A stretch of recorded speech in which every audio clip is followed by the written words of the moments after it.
अस्सलाम वालेकुम, मैं हूँ मरीम नवाज़ और आज तारीख़ 26 जनवरी 2026 है। ईमान मज़ारी और हादी अली चट्टा की गिरफ़्तारी के बाद जहाँ हर तरह के रद्द-ए-अमल आ रहे हैं, वहीं अदलिया के अंदर से भी रद्द-ए-अमल आने लग गए हैं। जस्टिस मोहसिन अख्तर कियानी ने ऐसे रिमार्क्स दिए हैं जिससे ये वाज़ेह होता है कि वो ये समझते हैं कि ईमान मज़ारी और हादी अली चट्टा की गिरफ़्तारी में वकला खुद ही मुलव्विस हैं और उसके अलावा जस्टिस अतर मिनल्ला जो अपने इस्तीफ़े के बाद से अब तक पिछले 2 माह से मंज़र आम पर नहीं आए थे, उन्होंने एक धुआंधार खिताब किया जिसके अंदर उन्होंने मुल्क के अंदर चलने वाले तमाम मसाइल अपने इस्तीफ़े की वजह और साथ ही पाकिस्तान तहरीक-ए-इंसाफ की जो है वो पाबंद सलासिल ख़वातीन हो या फिर ईमान मज़ारी और हादी अली चट्टा का मुकदमा हो, उससे मुतालिक सख्त रद्द-ए-अमल दिया है। दोनों ने जज साहिबान ने कहा क्या और उसके अलावा जस्टिस अतर मिनल्ला ने इस मुल्क का रूट कॉज़ कैसे बयान किया, इससे मुतालिक तफ़सीलात आपके सामने रखती हूँ। तो गुज़िश्ता रोज़ लाहौर में एक तकरीब थी और उस तकरीब के अंदर बेसिकली थिंक फेस्ट था जो कि काफ़ी दिनों से लाहौर में अल-हमरा आर्ट्स काउंसिल में चल रहा था और उसमें जस्टिस अतर मिनल्ला को एक सेशन से खिताब के लिए बुलाया गया था और वो सेशन बेसिकली तो जानवरों के हकूक से मुतालिक था, लेकिन जस्टिस अतर मिनल्ला ने ये वाज़ेह किया कि जिस मुल्क के अंदर इंसानों को उनके बुनियादी हकूक ना मिलते हों, वहाँ जानवरों के हकूक का तकाज़ा करना इटसेल्फ भी जो है वो खुद को बेवकूफ़ बनाने के मुतरादिफ है। उनकी तकरीर जो है वो उसका आगाज़ ही ये था कि हमारे मुल्क में सिस्टम है क्या? उन्होंने कहा कि अगर मुल्क के अंदर जमहूरियत हो तो जमहूरी इक़दार चलते हैं, बुनियादी इंसानी हकूक होते हैं। लेकिन अगर मुल्क के अंदर एक अथॉरिटेरियन सिस्टम हो यानी आमराना तर्ज़ हुकूमत हो, तो उस आमराना तर्ज़ हुकूमत के अंदर किसी भी किस्म के बुनियादी हकूक नहीं होते और जो कोई बुनियादी हकूक जो है वो माँगने की कोशिश करे या उनका तकाज़ा करे तो उनका भी किला कमा किया जाता है। जस्टिस अतर मिनल्ला ने जो अपनी तकरीर है उसके आगाज़ ही में जो है वो ईमान मज़ारी और हादी अली चट्टा की गिरफ्तारी से मुतालिक कहा कि कल 2 नौजवान वकला के साथ जो हुआ उन्हें दहशतगर्द करार दे दिया गया और उन्होंने कहा कि जो ईमान मज़ारी और हादी अली चट्टा जैसे जवान हैं, इन लोगों को सिर्फ़ इसलिए सज़ा हो जाए कि वो बेआवाज़ लोगों की आवाज़ क्यों बने, उन्होंने वॉइसलेस को कोई वॉइस क्यों दी, वो पिसे हुए तबकात के बारे में बात क्यों करते हैं। तो हमें फिर ये सोचना चाहिए कि हम इस मुल्क में किसी आइन के तहत गवर्न हो रहे हैं या फिर ये एक अथॉरिटेरियन स्टेट है यानी आमराना तर्ज़ हुकूमत है। यानी पिछले काफ़ी अरसे से जो हमें बार-बार ये बताया जाता है कि मुल्क के अंदर एक हाइब्रिड निज़ाम कायम है, हाइब्रिड निज़ाम है, जमहूरियत भी है, आमराना हुकूमत भी है, उसके दरमियान की चीज़ को हम हाइब्रिड सिस्टम कहते हैं। जस्टिस अतर मिनल्ला पहले भी कॉल आउट करते रहे हैं और गुज़िश्ता रोज़ फिर उन्होंने जो है वो सख्त तरीके से कॉल आउट किया गवर्नमेंट को। उन्होंने कहा कि ये हुकूमत नहीं है, ये आमराना तर्ज़ हुकूमत है यानी वर्स्ट फॉर्म ऑफ जो डिक्टेटरशिप होती है उसको अथॉरिटेरियन सिस्टम हम कहते हैं, तो अथॉरिटेरियन रिजीम है। और जस्टिस अतर मिनल्ला ने अपने खिताब के अंदर ये भी कहा कि जो जब अशराफिया जो है वो खुद को कानून से बालतर समझ लेती है और तो उसके हर फैसले का बोझ सबसे कमज़ोर तबके को उठाना पड़ता है। जस्टिस अतर मिनल्ला कहते हैं कि एक मुआशरे के तौर पर हमें तशद्दुद को मामूल बनने से रोकना होगा, यानी नॉर्मलाइजेशन ऑफ वॉयलेंस को जो है वो ख़त्म करना होगा। फिर उन्होंने नॉर्मलाइजेशन ऑफ वॉयलेंस को की मिसाल दी। उन्होंने कहा कि हमारी नस्ल जो है यानी जो उनकी जनरेशन है, जजेज़ हैं जो कि अब अपना टाइम गुज़ार चुके हैं, उसने जो है वो इस मुल्क के साथ जो भी गलतियाँ की हैं, अब ये नाइंसाफ़ी का जो बोझ है हम आने वाली ये नाइंसाफ़ी होगी कि हम अपनी गलतियों का बोझ यानी जस्टिस अतर मिनल्ला उनके साथ का जो तबका है यानी चाहे वो इस मुल्क के मौजूदा पावर सर्कल्स हैं, ये हुकूमत है, वो कहते हैं कि ये नाइंसाफ़ी है कि हम अपनी गलतियों का बोझ अपनी आने वाली नस्लों पर डाल दें और जस्टिस अतर मिनल्ला ने ये भी कहा कि कल जो 2 नौजवान वकला के साथ हुआ यानी ईमान मज़ारी और हादी अली चट्टा के साथ हुआ, उन्हें दहशतगर्द करार दिया गया या 70 साला डॉक्टर यास्मीन राशिद जो कि कैंसर पेशेंट है और वो 2 साल से ज़ायद हो गया वो जेल में है। तो ये सब सिर्फ़ इसलिए हो रहा है कि चाहे वो डॉक्टर यास्मीन राशिद हो, चाहे वो ईमान मज़ारी या हादी अली चट्टा हो, ये सब अपने ज़मीर के कैदी हैं। ये सही और गलत को गलत कहते हैं। ये गलत को सही और सही को गलत कहने पर आमादा नहीं होते हैं। तो इस वजह से जो है वो ये जेल में है और इनका जेल में होना इस मुल्क के अंदर तशद्दुद को, नॉर्मलाइज़ेशन ऑफ वॉयलेंस को जो है वो करने की एक बेहतरीन मिसाल है। उसके अलावा जस्टिस अतर मिनल्ला ने ये भी कहा कि अब वक़्त आ गया है कि हम अपने इस रवैये को ख़त्म करें, इस चीज़ को तर्क करें कि हम नॉर्मलाइज़ेशन ऑफ वॉयलेंस के ऊपर जो है वो बिल्कुल सैटिस्फाइड हैं। उन्होंने कहा कि अगर हमने आज आवाज़ ना उठाई तो कल इसकी कीमत सबको चुकाना पड़ेगी। उसके अलावा जस्टिस अतर मिनल्ला ने ये भी कहा कि इस्लामाबाद हाई कोर्ट हुआ करती थी इससे पहले, उन्होंने कहा कि मैं इस बात पे एक प्रिविलेज लेता हूँ और मैं ये बात करता हूँ कि मेरे दौर में जब मैं इस्लामाबाद हाई कोर्ट में साढ़े 4 साल तक 4 साल तक था, तो उस दौर में इस्लामाबाद हाई कोर्ट एक दादरसी का फ़ोरम बन गई थी। जो ख़वातीन हैं वो इंसाफ़ के लिए जो बलूचिस्तान से इस्लामाबाद हाई कोर्ट आती थी उनको इंसाफ़ मिलता था। किसी को बेल नहीं मिल रही होती थी, उनको मिलता था। कोई अशराफिया को जो है वो उससे सताया हुआ होता था, इंसाफ़ लेने आता था, उसे इस्लामाबाद हाई कोर्ट से इंसाफ़ मिलता था। लापता अफ़राद के मामला होता था, इंसाफ़ मिलता था। और फिर जस्टिस अतर मिर्ज़ा ने ये भी कहा कि इस्लामाबाद में जो ये तमाम इमारतें जिसमें इस वक़्त एक में मैं भी बैठी हूँ, शार दस्तूर पर जो कायम ये सारी इमारतें हैं, ये जिन लोगों की ज़मीनों पर बनी थी, वो लोग उनसे छीन कर ये बनाई गई थी और उन लोगों को भी दादरसी का कोई और फ़ोरम नहीं मिला था, उनको कोई कंपनसेशन नहीं दी गई थी, तो वो इस्लामाबाद हाई कोर्ट आए थे और उन्होंने इस्लामाबाद हाई कोर्ट आकर हमसे इंसाफ़ का तकाज़ा किया था। तो वो कहते हैं कि इस्लामाबाद हाई कोर्ट के अंदर ऐसे आज़ाद जजेस जो है वो लगाए गए, जो इंसाफ़ को किसी भी तरह से के खौफ़ व ख़तर के बगैर कर रहे थे, लेकिन फिर ये सिस्टम जो है वो ऐसा बना कि उसने इन तमाम तर आज़ाद आवाज़ों को कुचल दिया। जस्टिस अतर मिनल्ला की तनकीद के ऊपर मुख्तलिफ हलकों से मुख्तलिफ किस्म की तनकीद चल रही है उनकी तकरीर पर और ये बात हो रही है बार-बार कि जस्टिस अतर मिनल्ला तो खुद वो हैं जो कि इस पावर सर्कल का हिस्सा थे। जस्टिस अतर मिनल्ला तो खुद वो हैं जिन्होंने जो है वो इस पावर सर्कल के अंदर इमरान खान की जब हुकूमत जा रही थी तो रात अदालत खोली थी। लेकिन उसके भी चंद ऐसे फैक्ट्स हैं जिनको जस्टिस अतर मिनल्ला क्लियर कर चुके हैं। और उस रात अभी एक दरख्वास्त आई नहीं थी, ये बात दुरुस्त है कि अदालतों की बत्तियाँ ज़रूर चली थी, लेकिन जस्टिस अतर मिनल्ला अदालत नहीं आए थे। उनको बताया गया था कि हुकूमत जारी है, एक दरख्वास्त आ रही है, शायद उस वक़्त के आर्मी चीफ़ को सैक किया जा रहा है, लेकिन इस दरख्वास्त को लाने वाले ना पहुँचे थे, ना ही वो अदालत खुली थी, बल्कि एक नोटिफ़िकेशन जो कि इमरान खान ने जारी ही नहीं किया था, उस नोटिफ़िकेशन को बुनियाद बनाकर वो दरख्वास्त जो है वो दायर की जा रही थी। तो यानी उस रात में जो कुछ हुआ था, वो 9 अप्रैल की रात को और सुप्रीम कोर्ट भी जस्टिस सुमलता बंदयाल समेत जजेस यहाँ पर मौजूद थे, खुलने जा रही थी और ये कहा जा रहा था कि Imran Khan vote of no confidence से भाग रहे हैं, एक जमहूरी तर्ज़ अमल से भाग रहे हैं। उसके बाद पिछले 3 साल के अंदर हमने देखा अमेरिका ने अपना रिजीम चेंज ऑपरेशन मुख्तलिफ मुल्कों में अब जब करना शुरू किया, तो इस बात से बहुत सारे लोग इत्तफ़ाक करने लगे कि वो भी महज़ जो तहरीक अदम एतमाद पीजेएम के उस वक़्त के जो है वो क़यादत लाई थी, वो भी महज़ इत्तेफ़ाक नहीं था और उसके पीछे भी बहुत सारे ऐसे मुहर्रकात हैं जो कि शफ़ाफ़ तहकीकात के मुतकासी हैं। तो बहरहाल जस्टिस अतर मिनल्ला पर गुज़िश्ता रोज़ से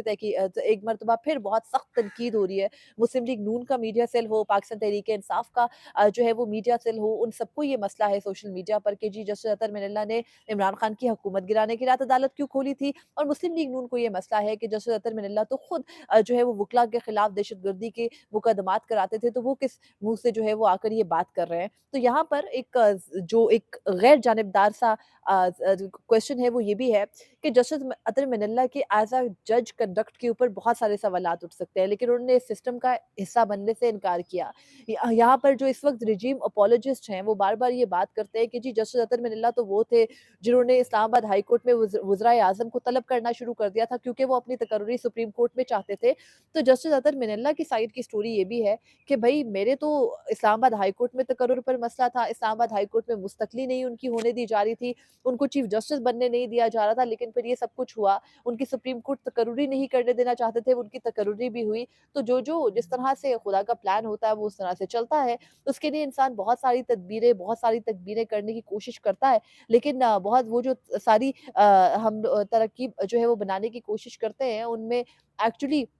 जो फ़ैसला होता है वो ऊपर वाली ज़ात का है। तो जस्टिस अतर मिनल्ला की ज़ात पर हम लोग तनकीद ज़रूर कर सकते हैं, लेकिन ये एक फ़ैक्ट है कि उनके दौर में इस्लामाबाद हाई कोर्ट एक मॉडल कोर्ट बन चुकी थी। वहाँ पे रिश्वत नहीं ली जाती थी, वहाँ पे आज़ाद जजेस मौजूद थे, वहाँ किसी भी तरह से जो है वो अगर इंसाफ़ लेने कोई पहुँचता था तो उसको मिलता था। मिसाल के तौर पर मुदस्सिर नारू का केस था, कोई लेने को तैयार नहीं था, ईमान मज़ारी ने उनका केस लिया, उनकी अहलिया की पुरस्कार मौत हो गई। उनके लिए जदोजहद करते-करते उनकी गुमशुदगी के ठीक 6 महीने के बाद उसके बाद इमरान खान को उनके मुकदमे में तलब किया गया। इमरान खान ने यकीन दहानियाँ कराई कि मुदस्सिर नारू वापस आ जाएँगे, नहीं आए। वज़ीर-ए-आज़म शहबाज़ शरीफ को बुलाया गया और जब उनका दौर शुरू हुआ, वो गए। ईमान मज़ारी उनके केस में वकील थी, जस्टिस अतर मिनल्ला ने तलब किया। आज तक उस केस में मुदस्सिर नारू बाज़ियाब नहीं हुए। उनका 6 माह का सच्चल आज यहाँ भागता-दौड़ता नज़र आता है, 5-6 साल का हो चुका, लेकिन उसके वालिद साहब वापस नहीं आए। तो मुदस्सिर नारू की वालिदा और उनका बेटा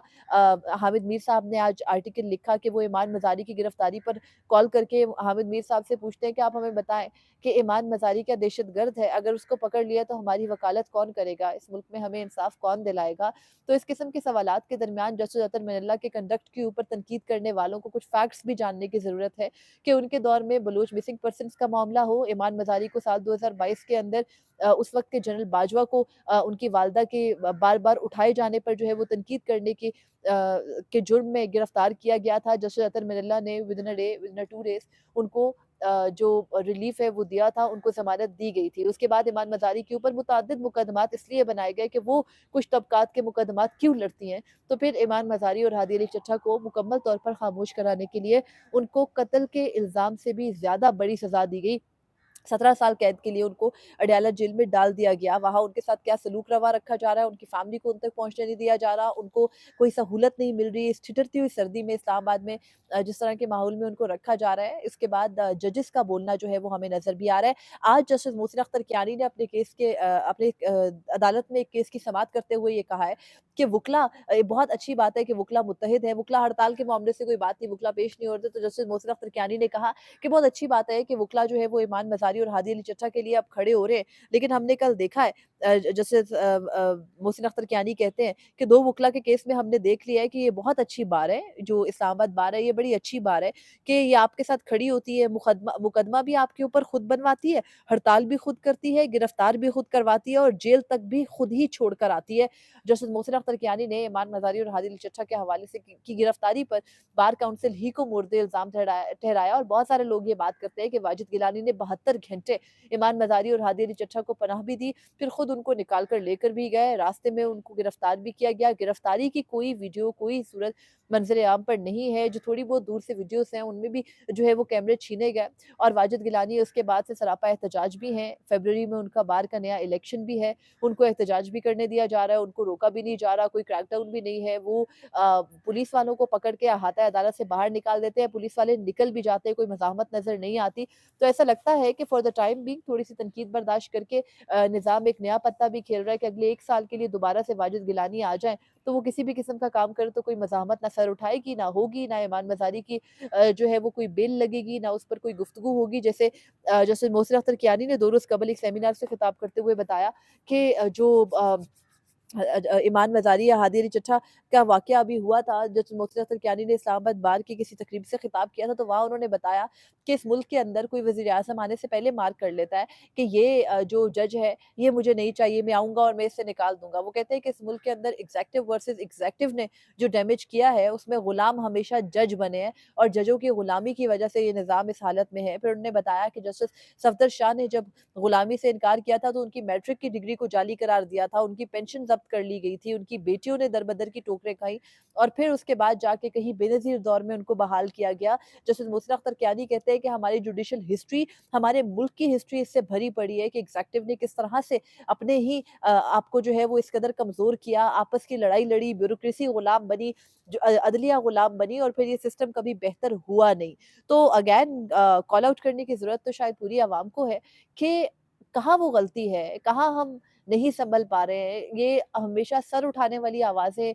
सच बोलने वाली आवाज़ें, मज़ाहमत की आवाज़ें कम क्यों होती हैं और फिर वो जब कम होती हैं, तो उनके ऊपर बात करने वाले, उनके लिए आवाज़ उठाने वाले कम क्यों पड़ते जाते हैं? मेजॉरिटी जो है वो सर रेत में दबाकर क्यों बैठ जाती है? और कुछ जो एलीट है, कुछ जो तबका है, वो बैठकर हमेशा इन पॉलिसियों को डिफेंड करता क्यों नज़र आता है? ये मुल्क पिछले 77 सालों से दायरों में घूम रहा है, हम आगे क्यों नहीं बढ़ पा रहे हैं, ये सोचने की ज़रूरत है। अब आकर जो मज़ाहमत चल रही है, इस मज़ाहमत में मज़ाहमत करने वाले तो मज़बूत हैं और मज़ाहमत करने वाले पहले भी मज़बूत थे, लेकिन उन मज़ाहमत करने वालों की सपोर्ट करने वाले कितने मज़बूत हैं, वो कितना अरसा डटे रहेंगे और मज़ीद अवाम, इस मुल्क की अवाम जो इस वक़्त पिस भी रहे हैं, वो तकलीफ़ में भी हैं, वो दायरों में भी घूम रहे हैं, उनको इंसाफ़ की भी तवक्को नहीं है, लेकिन फिर वो अपने लिए आवाज़ उठाने से भी क्यों डरते हैं? ये सारी वो चीज़ें हैं जिनके ऊपर हमें सोचने की ज़रूरत है और इस मुल्क की बका के लिए हम सबको सैनिटी प्रिवेल करवाने की ज़रूरत है। ये हुकूमत और ये निज़ाम जो कि इस वक़्त हम पर राइज है, जस्टिस अतर मिनल्ला के ज़ुबान में ये अथॉरिटेरियन रिजीम जब तक ये ज़ुल्म ढाती रहेगी और इस ज़ुल्म को बर्दाश्त किया जाता रहेगा, तब तक कोई बेहतरी नहीं हो सकेगी। हमें अब मैं आपको आखिर में सिर्फ़ एक छोटा-सा वाक़या, वीडियो लंबी हो रही है। मैं सिर्फ़ ये बताना चाहती हूँ कि 2 रोज़ कबल डीजी आईएसपीआर ने कुछ सहाफ़ियों को, जिनमें एंकर्स थे इस्लामाबाद से भी, और वो सिर्फ़ एंकर्स, उनके हामी एंकर्स नहीं थे, मुख़ालिफ़िन भी थे, उनको बुलाया। सिद्दीक़ जान वहाँ पर मौजूद थे। उनके हवाले से कहा जाता है कि जी वो तो एसेट है आईएसपीआर का। हसनात मलिक साहब वहाँ मौजूद थे, साकिब बशीर वहाँ पर मौजूद थे, अजमल जामी वहाँ पर मौजूद थे, मंसूर अली खान वहाँ पर मौजूद थे, आसमा शराज़ी साहिबा वहाँ पर मौजूद थी, अलीना शिगरी साहिबा वहाँ पर मौजूद थी। यानी एंकर्स जितने आप टॉप नॉच कह लें, 30-35 लोग वहाँ पर मौजूद थे। उन सबको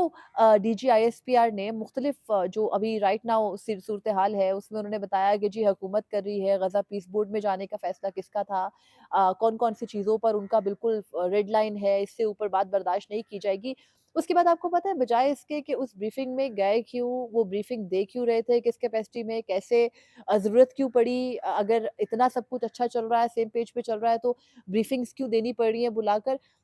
यहाँ सहाफ़ती हलकों में गुफ्तगू क्या हो रही है? भई डीजीआईएसपीआर ने सिद्दीक़ जान को बुला लिया, डीजीआईएसपीआर ने हसनात मलिक को बुला लिया, साकिब बशीर को बुला लिया, ये लोग तो बड़े इनकलाबी बनते हैं, तो फिर ये लोग क्यों मिलने गए थे?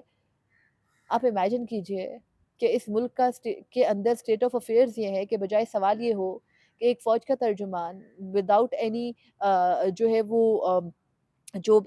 फ़ौज की या तो उनकी जो है वो जितनी भी एक्टिविटीज़ हैं, उनके हवाले से बात करें, डिफेंस के रिपोर्टर्स को बुलाएँ। वो इस तरह से सहाफ़ियों को रोज़ बुलाकर डिक्टेट कर ही क्यों रहे हैं? उनको किसी भी किस्म की डिस्कशन में शामिल करना ही क्यों चाहते हैं और वो डिस्कशन कर ही क्यों रहे हैं, किस कैपेसिटी में? Why not defence minister? बजाए इस बेसिक गुफ्तगू के अब हमारे मुल्क में गुफ्तगू ये होने लगी है कि कहीं जो नाक़िद सहाफ़ी हैं, उनको बुला कर के जो हम हामी इतने पिछले 2 ढाई साल से खिदमत कर रहे हैं इस निज़ाम की, उनको माइनस तो नहीं किया जा रहा। तो जहाँ इतनी शैलो किस्म की गुफ्तगू होने लगे, जहाँ बेसिक से फंडामेंटल से हटकर हम जो है वो एक-दूसरे की टाँग खींचने पर चले जाएँ और जहाँ पर हम एक-दूसरे के ऊपर फ़तवे देने लग जाएँ कि ये फलाँ शख़्स तो गद्दार है, फलाँ शख़्स तो मुहिब्बे वतन है। अगर आप पॉलिसी के मुताबिक चल रहे हैं, मुहिब्बे वतन हैं, पॉलिसी पर तनकीद कर रहे हैं तो आप गद्दार हैं। जहाँ गुफ्तगू का की नहज ही तब्दील हो जाए, जहाँ हम बुनियाद से हटकर एक-दूसरे के ऊपर फ़तवे बाँटना शुरू कर दें, तो फिर ये लम्हा फ़िक्रिया है, ये पस्ती है, हमारी सोच की ये पस्ती है,